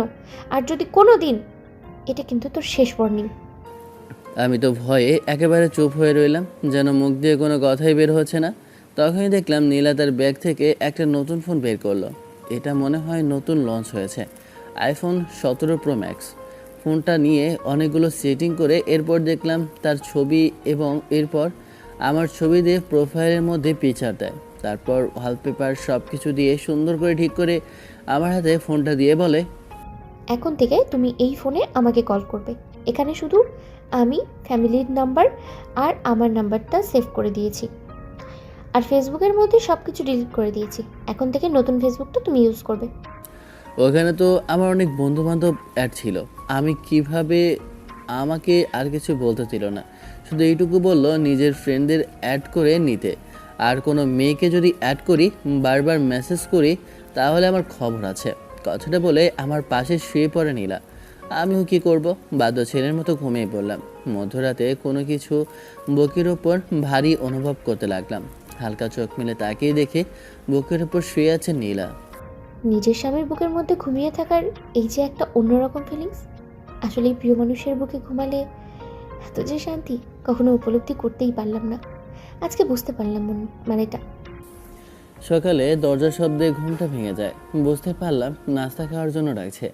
আমি ঘুম থেকে উঠবো, তখন দেখলাম নীলা আমাকে জড়িয়ে ধরে শুয়ে আছে। আমার কাছে অন্যরকম ফিলিংস হতে লাগলো। রুমের জানালা দিয়ে সূর্যের আলো ওর মুখে পড়তেই ওর সৌন্দর্য যেন আরও দ্বিগুণ বেড়ে গেল। আসলেই ঘুমন্ত অবস্থায় মেয়েদেরকে একদম বাচ্চাদের মতো লাগে, যেন ওরা পৃথিবীর সবচেয়ে সুন্দরী একটা জিনিস। তাই তো কবি বলেছে যে ঘুমন্ত পরী ঘুমানোর অবস্থায় যে কোনো মেয়েকে পরীর মতো লাগে, তাদের সৌন্দর্য আরও দ্বিগুণ বেড়ে যায়। এক দৃষ্টিতে ওর দিকে আমি তাকিয়ে আছি, তখন নীলার নাড়াচাড়ায় আমি ঘুমানোর ভান করে শুয়ে পড়ি। সকালবেলা ঘুম থেকে উঠে দেখি আমি এখনো আবিরের বুকেই ঘুমিয়ে আছি, ওকে চেপে ধরে। দরজার শব্দে ঘুমটা ভেঙে যায়। ঘুম ঘুম চোখে আমি ওখান থেকে উঠি, যেন এখনো ঘুম চোখের মধ্যেই ওর বুক থেকে সরে যেতেই ঘুম অদৃশ্যের মতো চলে যায়। আবির ঘুমিয়ে আছে, ঘুমন্ত অবস্থায় ওকে খুব সুন্দর লাগছে, একদম বাচ্চাদের মতো। হঠাৎ মনে হলো ছোট বোনের সাথে আবিরের বিয়ে ঠিক হয়েছিল। আমার কি আসলেই উচিত নিজের থেকে বয়সে ছোট্ট একটা ছেলের সাথে সংসার করা? কিন্তু কেন জানি না আমি ওর প্রতি দুর্বল হয়ে গেলাম, ওকে ভালোবেসে ফেললাম। আসলে প্রথম দেখাতেই আমি ওকে ভালোবেসে ফেলেছি, কিন্তু এভাবে যে জোর করে এমন কিছু হয়ে যাবে তা ভাবতে পারিনি। বিয়েটা এভাবে অদ্ভুতভাবে হবে তাও কল্পনা করিনি। ওর প্রতি ভালোবাসাটা আমার তখন বেড়ে গেছে যখন সবাই আমার এই পরিস্থিতিতে না করেছে, কিন্তু ও একমাত্র ব্যক্তি যে কিনা এক কথাতেই রাজি হয়েছে আমাকে বিয়ে করতে, কোনো শর্ত ছাড়া। যে আমি তার থেকে বয়সে বড় কোনো কিছুই মানেনি, আমার বিপদে পাশে দাঁড়িয়েছে, তাই তো ওকে ভালোবাসতে আমি বাধ্য। চোখ খুলে তাকিয়ে দেখি সামনে ড্রেসিং টেবিলের সামনে চুলগুলো খুলে কি জানি করছে। সামনে ভালো করে তাকিয়ে দেখি যে নীলা মেকআপ করছে। বাবারে, মেকআপের এত কিছু জিনিস দেখে হা করে তাকিয়ে রইলাম, যেন একটা পার্লার। তখনই আমি ঘুমানোর ভান ছেড়ে শুয়ে রইলাম। নীলা আমার সামনে আসলো। আমি হালকা তাকিয়ে দেখলাম আজকে অসম্ভব সুন্দর লাগছে, বলে বোঝাতে পারবো না। তখনই নীলা আবার কাছে এসে বলে ওঠে, এই ঘুম থেকে ওঠো তাড়াতাড়ি, তোমাকে নিচে যেতে বলেছে, নাস্তা বানিয়ে বসে আছে তোমার জন্য, তাড়াতাড়ি ফ্রেশ হয়ে নাও। নীলা কথাটা বলে নিচে চলে যায়। আমিও ঘুম থেকে উঠে ফ্রেশ হয়ে নিচে আসলাম। তখনই দেখলাম সবাই বসে আছে। আমি লজ্জায় মাথা নিচু করে বসলাম, কারণ আন্টি আঙ্কেল সবাই ওখানে বসে আছে, সাথে আব্বু আম্মু। সারাদিন শ্রাবণীকে দেখলাম না, ও কোথায় জানি চলে গিয়েছে। কিছুক্ষণ পর আসলো শ্রাবণী, ওরও মন খারাপ, কিন্তু জানি না তার কারণটা। আমি নাস্তা টেবিলে বসতেই আম্মু বলে ওঠে, আবির যে ইউনিভার্সিটিতে এখন পড়বে এখানে নাকি শ্রাবণীও পড়ে, তাহলে দুজনে যেতে পারবে একসাথে। সমস্যা নেই তো, যখন নীলা অফিসে যাবে তখন গাড়ি করে দিয়ে আসবে। আমি কিছু বললাম না, চুপ করে খেতে লাগলাম। তখনই শ্রাবণী গম্ভীর গলায় বলে ওঠে, না, প্রয়োজন নেই, আমি একা যেতে পারবো। আমার এখানে বাইক আছে, আমি বাইকে করে যাব। আর আমি নীলাপুর গাড়িতে যাব কেন? আমার নিজের বাইক আছে, নিজের গাড়ি আছে, সব কিছুই আছে। আমার ও গাড়িতে যাওয়ার প্রয়োজন নেই কোনো। ও নিজের জামাইকে নিয়ে যেতে পারে, আমাকে প্রয়োজন নেই। তাহলে আবির, তুমি সব সময় নীলার সাথে যাবে আর নীলা তোমাকে নিয়ে আসবে, দুজন একসাথে যাবে। তাহলে আমরাও চিন্তা মুক্ত হব, কারণ নীলা একা একা অফিসে যায় মাঝে মধ্যে, তাই আমার একা ওকে পাঠাতে কেমন জানি লাগে। তোমার ভার্সিটি আর ওর অফিস পাশাপাশি, তাই কোনো সমস্যা নেই। আমি কিছু বললাম না, চুপ করে রইলাম, কারণ আমি জানি কিছু বললে পরে আমাকে নীলা ধরে কেলাবে। তো কিছুই বলছি না ভয়ে। খাওয়া দাওয়া করে বিকেলে আব্বু আম্মু তারা সবাই চলে যায়। সকালবেলা নাকি রাহাত চলে গিয়েছে, তাই রাহাতকে আর দেখা হয়নি। এখন থেকে আমাকে এখানে থেকেই পড়াশোনা করতে হবে, আর এখান থেকে পড়াশোনা শেষ করে তারপর বাকি গেছো। রেডি হয়ে নিচে আসো, আমি দাঁড়ালাম। জামা কাপড় তেমন নেওয়া হয়নি, গতকালকে যেগুলো নিয়ে এসেছিলাম এগুলো পরে নিচে নামলাম। তখনই দেখলাম আমার দিকে তাকিয়ে আছে নীলা। তোমার জন্য শপিং করা লাগবে, ভার্সিটি শেষ হওয়ার পরে অপেক্ষা করো, আমি এসে তোমাকে শপিং মলে নিয়ে যাব। কেন? প্রয়োজন নেই। আম্মু আমাকে টাকা দিয়েছে, আমি নিজে নিতে পারবো। কথাটা বলতে রাগে চোখে আমার দিকে তাকিয়ে রইল নীলা। চুপ করে রইলাম, কিছু বললাম না। এরপর আমি নীলার সাথে গাড়িতে উঠে বসলাম। আমাকে সোজা একটা শপিং মলে নিয়ে যায়। এরপর এক গাদা জামা কাপড় নিয়ে ওকে কিছু জামা কাপড় ওখানের মধ্যে আমাকে পাঠিয়ে দেয়। এরপর আর সবগুলো ও গাড়িতে নিয়ে আমাকে ভার্সিটির সামনে নামিয়ে দিয়ে বলে ওঠে, ভার্সিটিতে যাচ্ছ পড়াশোনা করতে, কিন্তু হ্যাঁ, তোমাকে শেষ ওয়ার্নিং দিচ্ছি, যদি কোনো মেয়ের সাথে তোমাকে কথা বলতে দেখি বা কিছু করতে দেখি, তাহলে কিন্তু আমার থেকে খারাপ অন্য কেউ হবে না। এখানের মধ্যে আমি অনেককেই বলে দিয়েছি তোমার বিষয়, আর এটা মাথায় রাখবে, ভার্সিটিটা আমার, তাই এখানে সভাপতিও আমি, সব কিছু আমি হ্যান্ডেল করি। তাই মাথায় রাখবে, কখনো কিছু করলে, কারোর সাথে কথা বললে সব খবর কিন্তু আমার কানে আসবে। সব ধরনের কথাই হয়েছে। এই সিনিয়র মেয়েটার অত্যাচার আমার আর ভালো লাগছে না। কথাটা বলে নীলা চলে যায় ওখান থেকে অফিসের জন্য। আমিও ভার্সিটির ভিতরে প্রবেশ করলাম। ক্যাম্পাসের ভিতরে প্রবেশ করে বসে রইলাম। তখনই দেখলাম যে শ্রাবণী ভার্সিটির ভিতরে প্রবেশ করছে। ওকে দেখলাম মন খারাপ, ভার্সিটির ভিতরে প্রবেশ করলো। দেখলাম কয়েকটা ছেলে ওকে ডিস্টার্ব করছে। আমি সামনে গেলাম, সামনে গিয়ে দু চারটা থাপ্পড় দিতেই ছেলেগুলো পালিয়ে গেল। আসলে আমি এমনিতেই হালকাতে ভদ্র ছেলে মনে হলো তেমনটা না, মারামারিতে ওস্তাদ। আমি আর ওরা তো মাত্র শহরের একদম ফার্মের মুরগির মতো, ওরা ওখানে পড়ে থাকবে। ধন্যবাদ। আর আসলে সরি তোমার সাথে এমন দুর্ব্যবহারের জন্য। আমি তোমার সাথে যত খারাপ ব্যবহার করেছি তার জন্য তোমার কাছে আমি ক্ষমা চাচ্ছি। আমি বুঝতে পেরেছি আসলে মানুষকে এভাবে যাচাই করতে নেই। তুমি এভাবে বদলে যাবে ভাবতেই পারিনি। আর না, কোনো ব্যাপার না। আসলে আমি ওইভাবে চলাফেরা করি না, আর বাড়ির মধ্যে থাকি, তাই যেমন ইচ্ছা তেমনভাবে চলি। তার জন্য হয়তো বা তোমার মনে হয়েছে। কিছু বললাম না, চুপ করে রইলাম। তখন আমি কিছু না ভেবেই আবিরকে বলে উঠলাম, আচ্ছা তুমি কি সত্যি আমার আপুকে তোমার স্ত্রী হিসেবে মেনে নিয়েছো? বিয়েটা এক প্রকার জোর করেই হয়েছে, তাই আমি ওকে এখন স্ত্রী হিসাবে মেনে নিতে পারিনি, কারণ আমাদের দুজনের সম্পর্কে এখনো স্বামী স্ত্রী হলেও নিজেদের মধ্যে মেলেনি। সত্যি বলছো আবির? শ্রাবণের মুখের কোণে কেমন জানি না একটা হাসি চলে আসে। এরপর হাতটা আমার সামনে বাড়িয়ে দিয়ে বলে ওঠে, তাহলে আজকে থেকে আমরা দুজন বন্ধু। আমিও আমার হাতটা বাড়িয়ে দিলাম। এরপর দুজন একসাথে ক্লাসে গেলাম। ও নিজের ক্লাসে, আমি আমার ক্লাসে গেলাম। দুইটা ক্লাস শেষ করতেই তখনই শ্রাবণী ডাক দিল। আমি বের হলাম। তখন শ্রাবণী বলে ওঠে, চলো আমরা ঘুরতে যাই দুজনে। তুমি কি এখানে কিছুই চেনো না? আমাদের এখানে অনেক জায়গায় ঘোরার মতো আছে, তোমাকে নিয়ে যাই চলো। এরপর ভার্সিটি থেকে ক্লাস না করে আমি আর শ্রাবণী দুজনে ঘোরাঘুরি করতে লাগলাম। পুরো শহরটা আমরা দুজন ঘুরছি। শ্রাবণী হাসতে লাগলো আর আমরা গল্প করছি। এভাবে সারাদিন কেটে গেল। শ্রাবণীর কাছে কেমন জানি না ভালো লাগতে শুরু করলো আমাকে। আসলে ছেলেটা অন্যরকম একটা মানুষ, ওকে ভালোবাসতে বাধ্য, কারণ ছেলেটার কথাবার্তা এমন যে আকৃষ্ট করতে বাধ্য করবে। অফিসের মধ্যে মিটিং করছি, কিন্তু আমার কেমন জানি না মনের মধ্যে একটা হাহাকার আসতে শুরু করলো। আবার কেন জানি না শুধু বারবার মনে হচ্ছে আমার কোনো কিছু কেউ কেড়ে নিতে যাচ্ছে। এটা কেন মনে হচ্ছে জানি না। অফিসের মিটিংটা কোনো একরকমে শেষ করে যখন ঘড়ির দিকে তাকিয়ে দেখি, মনে হলো আবিরের এখন তো ছুটির সময়। এটা ভেবেই আমি গাড়িটা বের করে ভার্সিটির উদ্দেশ্যে রওনা দিয়ে কিছুক্ষণ পরেই ভার্সিটি পৌঁছে দেখি আবির নেই। কল করছি, ফোন ধরছে না। প্রায় কিছুক্ষণ পর দেখলাম শ্রাবণী আর আবির দুইজনে হাসাহাসি করে ভার্সিটির মধ্যে আসছে। এটা দেখার পর আমার কেমন জানি না মাথা গরম হয়ে যেতে লাগলো। কি করব কিছুই বুঝে উঠতে পারছি না। দুজন হাত ধরে আছে আর হাসাহাসি করছে। তখনই আমি আবিরের সামনে গেলাম, গালে ঠাস করে একটা থাপ্পড় বসিয়ে দিলাম। হঠাৎ করে সামনে পড়লো নীলা। আমাকে আর শ্রাবণীকে এভাবে হাসাহাসি করতে দেখে তখনই নীলা কেমন জানি না রেগে গেল আর আমার গালে একটা থাপ্পড় দিয়ে বলে ওঠে, তোমার জন্য কত সময় ধরে আমি এখানে অপেক্ষা করছি, তোমার কোনো ধারণা আছে? আর তোমাকে কতবার কল করেছি, তুমি একটা ফোনও রিসিভ করছো না। তুমি বাসায় যাবে না? এখানে তুমি কি করছো? আজকে তুমি ক্লাস করোনি, কোথায় ছিলে? তোমাকে আমি দেখেছি। আপু ও তো আমার সাথেই ছিল, তোমরা দুজন ঘোরাঘুরি করেছি আমরা।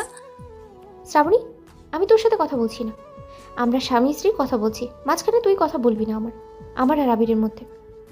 দুই বোনের মধ্যে হঠাৎ হলোটা কি? আমার জন্য তাদের আবার ঝগড়া শুরু হলো না তো? আর ওরা আবার আমার জন্য ঝগড়া করছে কেন, কিছুই তো বুঝলাম না। আমার হাতটা ধরে নীলা আমাকে গাড়িতে নিয়ে যায়। আমি গাড়িতে উঠে বসি। এরপর নীলা গাড়িটা চালিয়ে যেতে লাগলো।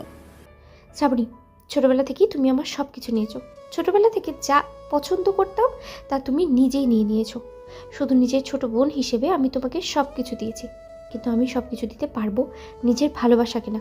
আবির আমার হাজব্যান্ড, আমি ওকে ভালোবেসে ফেলেছি, তাই আমি ওকে ছাড়া আর কাউকে নিয়ে ভাবতে পারি না। ও আমার ভালোবাসার মানুষ, সে আমার ভালোবাসার মানুষ, আমার ঘরের মানুষ। আমি তাকে তোমার হাতে তুলে দিতে পারবো না। গাড়িটা বাসার সামনে আসে।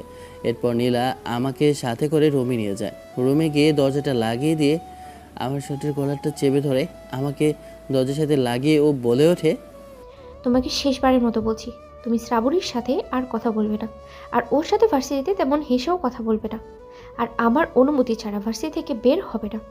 আমার ভালো লাগে না তুমি কারোর সাথে কথা বলো, এটাই আমার শেষ কথা। এটা বলে আমি ওয়াশরুমে চলে গেলাম। বাবারে, দুইটা মেয়ের মধ্যে আমার জন্য আবার কি হলো? এমনিতে জোর করে বিয়ে দিয়েছে, আবার জোর করে স্বামীর অধিকারও ফলাচ্ছে। দেখলাম আমার জন্য যত শপিং করেছে সব কিছু নীলা এখানে ফেলে রেখেছে, তাই আমি ওগুলো দেখছি। তখন দেখলাম নীলা দরজা খুলে বের হচ্ছে। ওর গায়ের মধ্যে শুধু একটা তোয়ালে জড়ানো। এটা দেখার পর লজ্জায় আমি তো চোখ বন্ধ করে নিলাম। এভাবে লজ্জা পাওয়ার কি আছে? লজ্জা তো বইরা পায়, মেয়েরা পায়, তুমি কেন লজ্জা পাচ্ছ? কথাটা বলে নীলা ওয়াশরুম থেকে বের হয়। তখনই ওখানে কিছু পানি থাকে, পানিতে পা পিছলে পড়ে যায়। তখনই আমি ওকে ধরি আর ও আমার গায়ের উপর উঠে পড়ে। আমার ঠোঁটের সাথে ঠোঁট লেগে যায়। আমি যেন এক অজানা দেশে হারিয়ে যাই। আমাদের এভাবে জড়িয়ে থাকা প্রায় 5 মিনিটের মতো থাকে। কী অবস্থার মধ্যে আছি আমি নিজেও জানি না। আর যেন দুজনেই কোনো একটা দেশে হারিয়ে গিয়েছে। আমাদের ঘোর কাটে বাইরের দরজার শব্দে। তখনই দরজায় নীলা আমার উপর থেকে উঠে বসে। আমিও ওয়াশরুমে চলে যাই। নীলা, নিচে খাওয়া দাওয়া করে নে। আসছি আম্মু। আমি ওয়াশরুম থেকে ফ্রেশ হয়ে রেডি হয়ে নিচে এসে দেখি সবাই আমার জন্য অপেক্ষা করছে। নীলার আম্মুকে জিজ্ঞেস করলাম, আন্টি শ্রাবণীকে দেখছি না, শ্রাবণী নেই? শ্রাবণী আসলে ওর বান্ধবীদের বাসায় স্টাডি করবে, এখানে তেমন আর আসবে না ও। কি হয়েছে জানি না, ওর মন খারাপ, তার কারণটা জিজ্ঞেস করেছি, বলেনি। তোমার এসব নিয়ে চিন্তা করা লাগবে না, তুমি এখন খেয়ে শুয়ে পড়বে। আর নীলা, তোর বাবা আর আমরা দুজন সিঙ্গাপুর যাব ডাক্তার দেখানোর জন্য। ওখানে কিছুদিন আমরা থাকব। তুই আর আবির দুজনে বাসায় থাকবি। কাজের লোকদেরকে বলে দিয়েছি, তোদের সব কিছু দেখে রাখবে। বাসার মধ্যে যদি কেউ না থাকে তাহলে এই টেবিল মেয়েটা তো আমাকে অত্যাচার করে মেরে ফেলবে। ঠিক আছে আম্মু, এখানে অফিসের কাজগুলো আমি মিটিয়ে তোমাদের কাছে আবিকে নিয়ে যাব। বড় লোকদের বড় বড় বিষয়, আমি ছোটোখাটো একজন মানুষ, এইসব চিন্তা করে লাভ নেই। বিকেলে এমনি একটু ঘুম পাচ্ছিল, তাই আমি রুমে এসে শুয়ে পড়লাম। নীলা ল্যাপটপের মধ্যে তার অফিসের কাজ করতে লাগলো। ছাদে দাঁড়িয়ে আছি, ভাবছি আমি যা করছি তা কি ঠিক করছি? আমাকে কি সত্যি এগুলো করা উচিত? আবির আমাকে তার স্ত্রী হিসেবে এখনো মেনে নিতে পারেনি। আমি জোর করে তার কাছ থেকে নিজের স্ত্রীর অধিকার চাচ্ছি, কিন্তু এটা তো ঠিক না। কিন্তু আমার যা চেষ্টা আমি করব আমার জিনিসটা নিজের করে নিতে। সকালবেলা ঘুম থেকে উঠে দেখি এখনও নীলা ঘুমাচ্ছে। আচ্ছা, সকালে আমাদের ক্লাস হবে, তাই সকালবেলায় যেতে বলেছে, তাই আমি রেডি হয়ে নিলাম। আমাকে নিচে নামতে দেখে তখন আন্টি আমার উদ্দেশ্যে বলে ওঠে, আরে বাবা, তুমি এত সকালবেলা ঘুম থেকে উঠেছো? এখনো তো নীলা ঘুম থেকে উঠেনি, ওর তো এখনো সময় হয়নি। আসলে আমাকে সকালবেলা যেতে হবে, কারণ আজকে সকালে আমাদের ক্লাস। ঘুম থেকে উঠলে বলেন যে আমি সকালে চলে গিয়েছি, কারণ আমার ক্লাস আছে। কথাটা বলে আমি নাস্তা করে বাসা থেকে চলে যেতে লাগলাম। কিছুক্ষণ পর ভার্সিটির সামনে এসে পৌঁছালাম। ভার্সিটির সামনে এসে আমি ভিতরে ক্যাম্পাসে প্রবেশ করলাম। গাছের নিচে বসলাম। বসে ভাবতে লাগলাম, নীলাকে তো আমি পছন্দ করি, কিন্তু ওকে তো আমি এটা বলছি না যে আমি ওকে ভালোবাসি। হয়তো যেভাবে আমাদের সম্পর্কটা হোক, প্রকৃতিভাবে আমার বলা উচিত যে আমি ওকে ভালোবাসি। মেয়েদের জীবনে একটা স্বপ্ন থাকে, হয়তো তার স্বপ্নটা সে তার হাজব্যান্ডকে খুব ভালোবাসবে। ঘুম থেকে উঠে দেখি আবির রুমে নেই। আমি নিচে এসে আম্মুকে জিজ্ঞেস করতেই আম্মু বলে ওঠে, আবির তোমাকে বলেনি ওর নাকি সকালে ক্লাস আছে, তাই তো সকালে বের হয়ে গিয়েছে নাস্তা করে। তুমিও অফিসে যাও, তোমারও তো অফিসের সময় হয়ে গিয়েছে। আসার সময় না হয় আবিরকে পিক আপ করে নিয়ে এসো। কিন্তু আবির তো আমাকে কিছু বললো না। মাথাটা গরম হয়ে গেল ওর প্রতি। বসে আছি, তখনই দেখলাম কোথা থেকে শ্রাবণ এসেছে। আমার কাছে এসে আমার উদ্দেশ্যে বলে ওঠে, আবির কেমন আছো তুমি? এই তো আলহামদুলিল্লাহ, কিন্তু তুমি বাসায় যাচ্ছ না কেন? তোমার ফ্রেন্ডের বাসায় কি করছো? ভালো লাগে না, তার জন্য যাচ্ছি না। ভালো লাগে না? কিন্তু কেন ভালো লাগে না? বলতে পারবো না, কিন্তু একটা কথা তুমি আমাকে বলবে। তোমার সাথে যখন নীলার বিয়ে হয় তখন তুমি কি বিয়েতে সত্যিই রাজি ছিলে? এমন কথা বলছে এমন কথা বলছে কেন শ্রাবণী? বুঝতে পারছি না ওর কথার মানে। আমি বুঝলাম না। তখন আমি শ্রাবণীর উদ্দেশ্যে বলে উঠলাম, আসলে বিয়েটা আমার আম্মুর বলার জন্যই আমি করেছি। তুমি তো জানো তোমার সাথে আমার বিয়ে ঠিক হয়েছিল, আর এমনি আম্মু আমাকে বলেছে, তার জন্য আমি রাজি হয়েছি। আমি আম্মুর কথা কখনো অমান্য করতে পারি না। তাহলে সত্যি কি তুমি নীলা আপুকে তোমার স্ত্রী হিসেবে গ্রহণ করনি? এরপর দেখলাম ক্লাসের সময় হয়ে গিয়েছে, দুজন ক্লাসে গেলাম। আবির এখন ক্লাস শেষ হওয়ার কথা, তাই আমি ওর ভার্সিটির উদ্দেশ্যে যাই আবিরকে বাসায় নিয়ে আসার জন্য। আমার মনের ভিতরে কেমন জানি না একটা অন্যরকম ফিলিংস হচ্ছে, তার জন্য আমি ওখান থেকে যাই। সবগুলো ক্লাস শেষ করে আমি ক্যাম্পাসের বাইরে দাঁড়িয়ে আছি। এখনই হাতের ফোনটা বেজে ওঠে, দেখি রাহাত কল করেছে। ফোনটা রিসিভ করলাম, তখন রাহাত বলে ওঠে, কি রে, কি অবস্থা বন্ধু? তোর তো দেখছি কোনো খোঁজ খবর নেই। রাহাতকে সব কিছু খুলে বললাম। সব কিছু শুনে রাহাত বলে ওঠে, তাহলে তুই এখন কি ভাবছিস? আমি মনে করি তুই সব কিছু ওকে খুলে বললেই ভালো হয়, যে তুই ওকে ভালোবাসিস। আর এসব বলে সব কিছু নিজেদের মধ্যে মিটমাট করা ভালো, কারণ মানুষ জীবনে বিয়ে একবারই করে, বারবার না। আমার মনে হয় তোর ওকে মেনে নেওয়া উচিত। আমিও সেটাই ভাবছি। ওর যা অধিকার আমি তাকে দেব। আমাদের কথার মাঝে তখন শ্রাবণী আমার কাছে আসে, আমার উদ্দেশ্যে বলে ওঠে, আরে আবির, তুমি এখানে? আর আমি তোমাকে কোথায় না কোথায় খুঁজলাম, সব জায়গায় খুঁজছি, কিন্তু তোমাকে পাইলাম না। কেন? তখন শ্রাবণী আমার হাত ধরে বলে, আবির, তুমি তুমি তো আমার আপুকে ইচ্ছাকৃতভাবে বিয়ে করনি, এক প্রকার জোর করেই তো করে তোমার সাথে আপুর বিয়েটা দিয়েছে। তাহলে তুমি আমার আপুকে ডিভোর্স দিয়ে দাও। আমি তোমাকে পছন্দ করি এবং এবং কি তোমায় ভালোবেসে ফেলেছি। তুমি আপুকে ডিভোর্স দিয়ে দিলে আমরা দুজন বিয়ে করে সংসার করতে পারবো। আমি ভার্সিটিতে এসে এইসব শুনে তো নিজের কানকেই বিশ্বাস করতে পারলাম না। আমি ওদের সামনেই দাঁড়িয়ে আছি, আর ওরা দুইজন একজন আরেকজনের হাত ধরে কথাগুলো বলছে। আমার যেন বুকটা ফেটেই যাচ্ছে কথাগুলো শোনার পর। শ্রাবণী আমার হাতটা ধরে কথাটা বলল। আমি কিছু বলবো তার আগেই দেখি আমাদের সামনে দাঁড়িয়ে আছে নীলা। নীলা এটা শোনার পর এক মুহূর্ত ওখানে দাঁড়িয়ে থাকলো না, ওর চোখে স্পষ্ট আমি পানি দেখলাম। তখন আমি ওকে পেছন থেকে ডাকলাম, কিন্তু নীলা একটা কথাও শুনলো না, দৌড়ে ওখান থেকে চলে যেতে লাগলো। শুনেছ, ভালো হয়েছে। তা এখন তুমি ডিভোর্স দিয়ে দিয়ে দিতে পারবে আর আমাকে বিয়ে করতে পারবে? আমি তোমাকে একবারও বলেছি যে আমি তোমাকে বিয়ে করব বা তোমাকে ভালোবাসি? আর তুমি আমাকে ভালোবাসে মানে কি? আমি শুধু নীলাকে ভালোবাসি। তুমি নিজেকে কী ভাবো, হ্যাঁ, যে নিজের স্ত্রীকে ছেড়ে অন্য মেয়ের সাথে কথা বলবো, সংসার বাঁধবো? আবিরের মুখে কথাগুলো শোনার পর আমার চোখ দিয়ে পানি পড়তে লাগলো। নীলা দৌড়ে ওখান থেকে চলে যেতে লাগলো। আমি ওর পেছনে যাচ্ছি, কিন্তু নীলা থামছে না। এক প্রকার দৌড়ে আমি ওকে ধরলাম। তুমি আমার হাত ধরেছো কেন? আমাকে ছাড়ো, ছেড়ে দাও বলছি। আমি আমার স্ত্রীর হাত ধরেছি, তাতে কার কি? আমি কারোর স্ত্রী না। আর তুমি চিন্তা করো না, আমি তোমাকে মুক্ত করে দেব। তুমি আমার কাছ থেকে মুক্তি চাও তো আমি তোমাকে মুক্তি দিয়ে দেব। তুমি তখন ওর সাথে বিয়ে করে সংসার করো।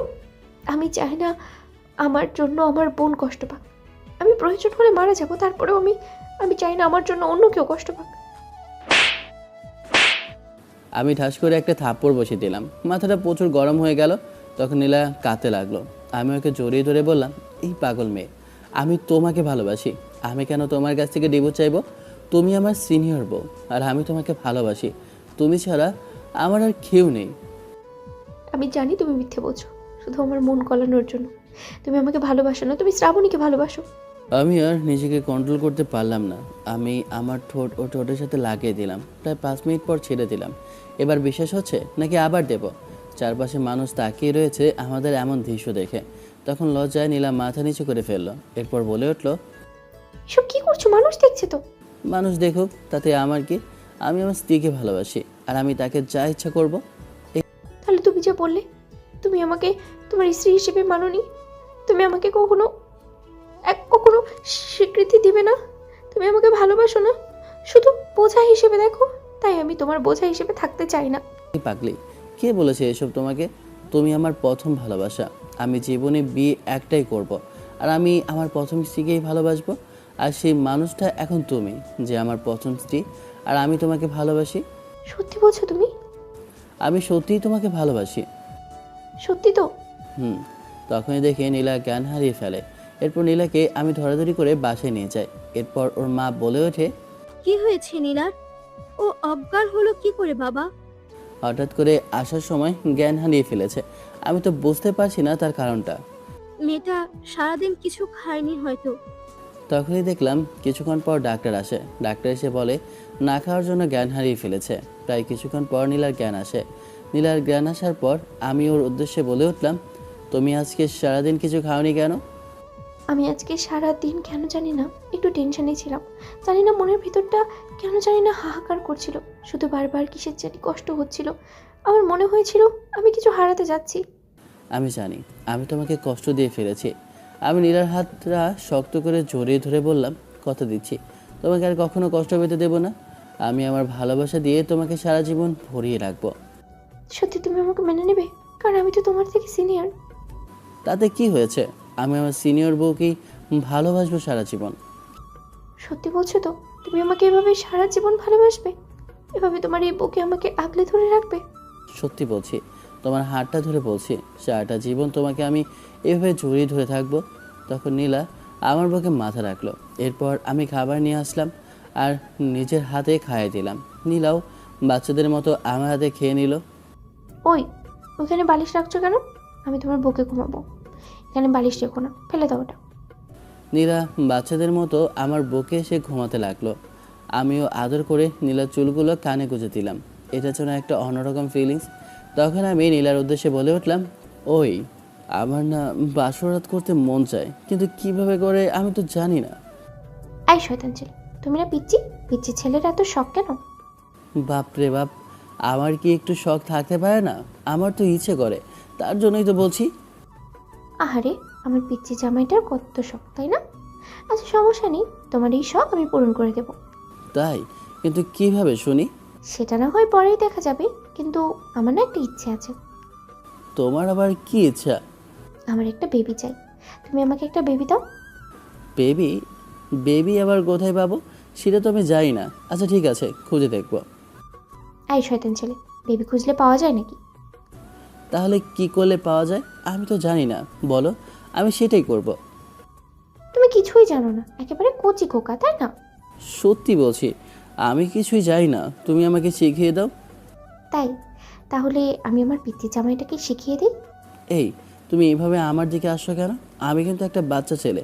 তুমি এইভাবে একটা বাচ্চা ছেলের উপর অত্যাচার করতে পারো না, তোমায় কিন্তু পুলিশে নিয়ে যাবে। তুমি বাচ্চা ছেলে? কয়দিন পর নিজেরই একটা বাচ্চার বাবা হবে, আর নিজেকে এখন বাচ্চা বলে চালিয়ে দিচ্ছে। তাই না তো কি? হ্যাঁ, আমি তো বাচ্চাই, আমি কিছু জানি নাকি? ও তাই নাকি? তাহলে এই বাচ্চাটাকে আগে জানাতে হবে, তারপর। কথাটা বলে নীলা আমার উপর ছুটে যায়। এরপর দুজনের মধ্যে চুমুল একটা যুদ্ধ হয়। আমার সিনিয়র বউ ভালোবাসা আমাকে দিতে লাগলো। আমাদের জন্য দোয়া করবেন যেন আমরা একটা বেবি নিতে পারি। গল্পটা এখানেই শেষ করলাম। কেমন হয়েছে অবশ্যই কমেন্ট করে জানাবেন। ভালো থাকবেন, সুস্থ থাকবেন। আল্লাহ হাফেজ, বাই বাই।